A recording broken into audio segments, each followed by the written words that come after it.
okay, but the teachers are like, oh my God, they got it, and it's scary. So be prepared. There is a death in this story. So many of these stories, as we learn, I used to go all the way from Alberta, well, most of the time from BC to Ontario, and then we would kind of skim the top of the United States. But now in my adulthood, I'm going all the way from California to New York State, and I'm just like skimming the bottom of Canada. So it's really unique to hear the different stories, but what I found, and I wish there was more research on it, that as we travel, I hear the beginning and the ending of a story, but many of our stories, they're circular, they just keep moving. They're not like the beginning, middle, end, and that's the completion of the story. Many of these stories take days and days to tell. I remember hearing the story of the universe, and I literally thought my grandmother forgot she was talking to me, because she was talking and talking and talking, and there was no break, and I took a nap, and I came back, and she was still talking, and I was like, are we still doing this? Are we still telling the story? And then I heard a part of the story that related to the beginning, and I was like, hey, I know that character. And I was listening, and I was like, oh, that's why. Because a lot of times these stories, you don't think, like, why have that? What's the point of that character? But he comes back, and you need to know that this happened before. You know, it's like a Netflix series, and it's all connected. And in the end, you're like, that's the universe. And it's really, really beautiful, but you need to see that it's circular, it's moving in and out. These stories, we try to provide little tiny snapshots of them, little tiny cartoon versions of them so we can eat them up in small amounts. But to hear the full stories is really, really beautiful. But what was most beautiful is I would hear the story and it would come to an end in this community. And just the neighboring community, like a day's trip away, they would have a similar opening to their ending, and it would continue. And I would say, oh my gosh, I think there's something here. And then I would ask communities on this side, hey, do you know this story? No, I don't know that story, but we do know that skunk got his smell from here. And you know, his smell is actually medicine. And it's crazy, but if you ever saw the pouch of a skunk, a lot of people were getting sick, not with just COVID, but with mental sickness and with other sicknesses because being inside. Skunk medicine was huge in my community. I kept smelling skunk everywhere, and I'm like, how many skunks are there in this community? I haven't been home in this long, all these skunks came in. And they said, no, you know, skunk is a really powerful medicine, really powerful for your circulatory, for your breathing. And I was like, why? I never knew that. And that's because there wasn't a sickness like this before. And as ebb and flow, and as we go through the years, stories will come out and stories will go out. It's not like Three Little Pigs kind of reinvented. These stories will come and they will go. Because as a young student, I would be freaked out. Oh my gosh, these elders are passing away. We're not going to hear the stories. Record everything. Write everything down.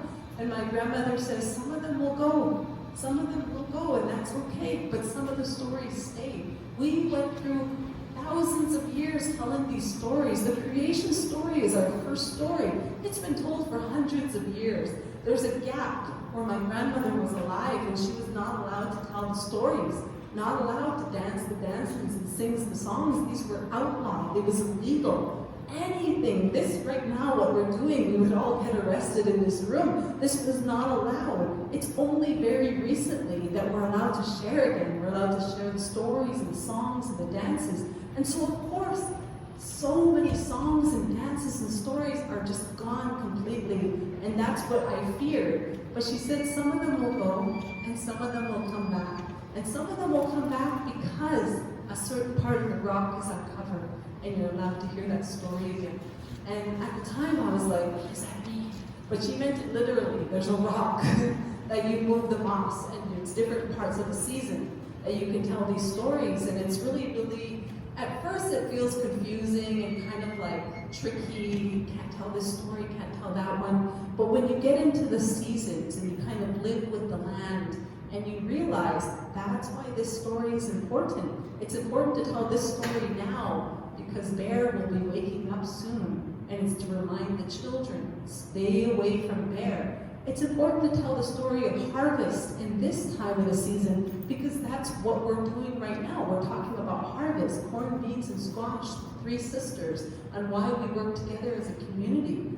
When we work with the environment, the stories make sense. But when we try to work them and push them into spaces where they're not supposed to be, then it feels like we're walking on eggshells, like it's very difficult to learn. But once I see how the seasons and how our circle of life is moving and how the medicine wheel works throughout all of our lives, the stories come. And it's so beautiful to hear them and to see them awaken again. The next story I'd like to share with you now is called Usagi-chan and the Ducks.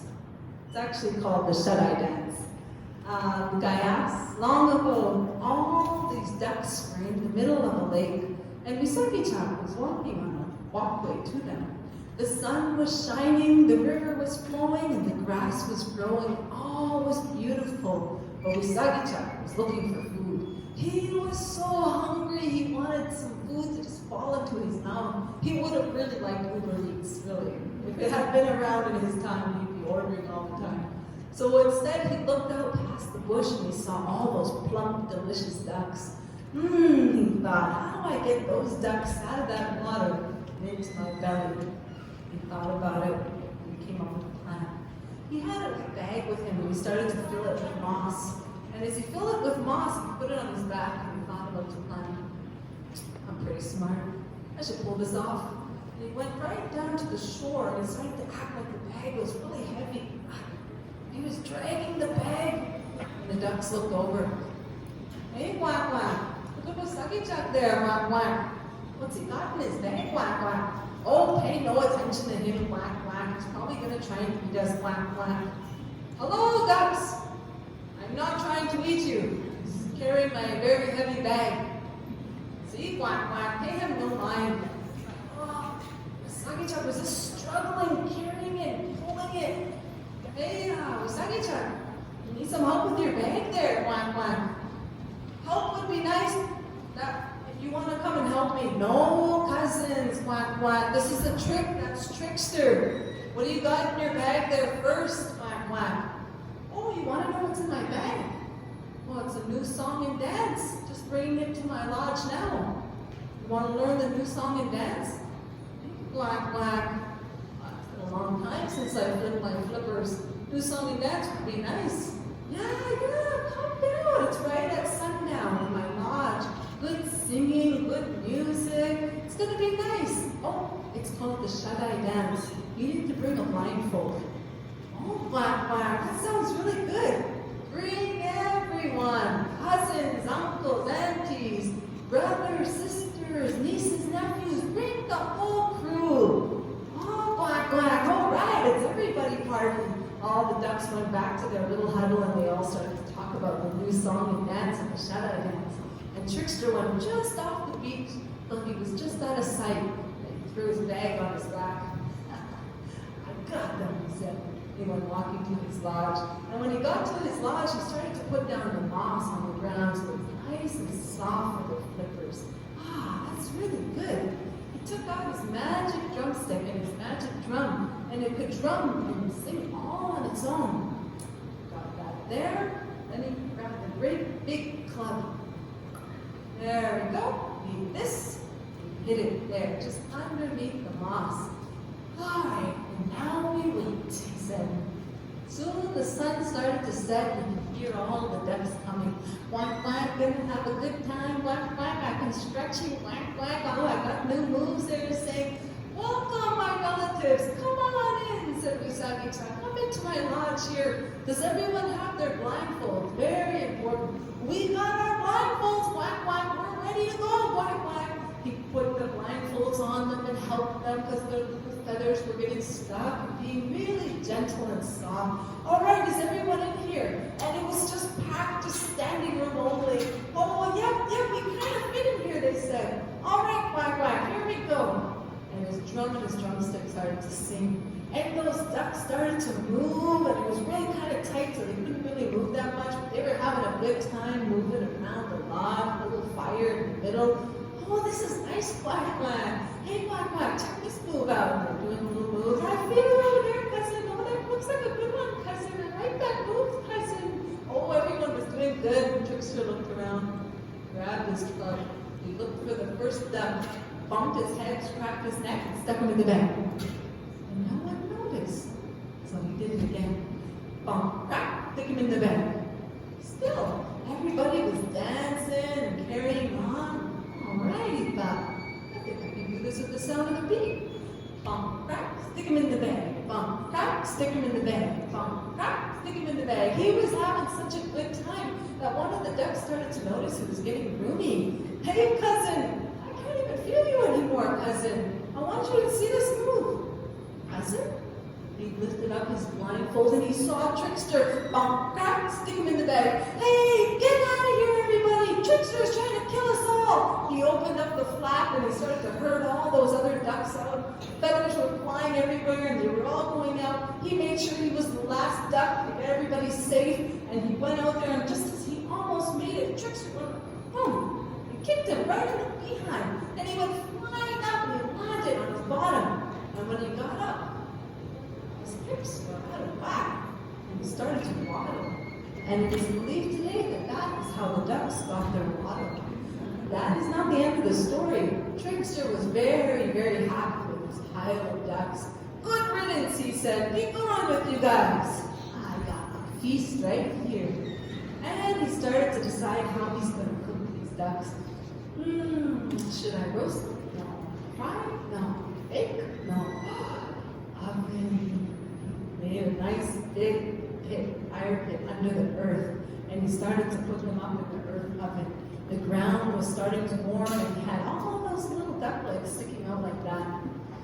The aroma of roasting ducks felt so good that a passenger, a friend, came by. Like, oh, Trickster, what do you got there? Peking duck? Oh, yeah.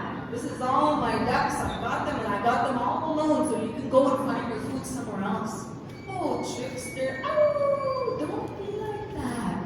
Come and share. Look at how skinny I've gotten over the winter. No, I'm hungry here and I deserve to eat all these ducks. You go leave me alone. You never share your food. Sister Wolf was sad. Come on, Trickster. How about we race for all your ducks? I am so weak now after the winter, and look at how big your muscles are. Wow. Trickster looked at his muscles and he looked at me once.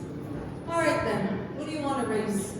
How about you go this way around the lake, and I go this way around the lake, and the first one back gets the ducks. Easy as that. Oh yeah, that's pretty good. All right, you say it. All right, Trickster, get ready. On your mark. Get set, and Trickster said, go, and he was gone, and he started to book it all the way around the lake, and he was rounding the edge over there, and Wolf laughed. Trickster, oh, you can't trick a trickster. And she started to get the ducks out of the earth, and she put the little legs back after she was all done, and she carried off her feast. And Trickster still rounded the whole curve, and he went sliding into home. I made it, I'm the best. I got this. He's doing the running man over there. Sounds like the ducks are done. And he grabbed the legs, there was no duck. And he grabbed the other legs, and the other legs, and they kept coming up empty. Hey, where's all my ducks at? And he could hear a little cackling off in the distance. And that is how the ducks got their waddle and how Trickster was tricked yet again.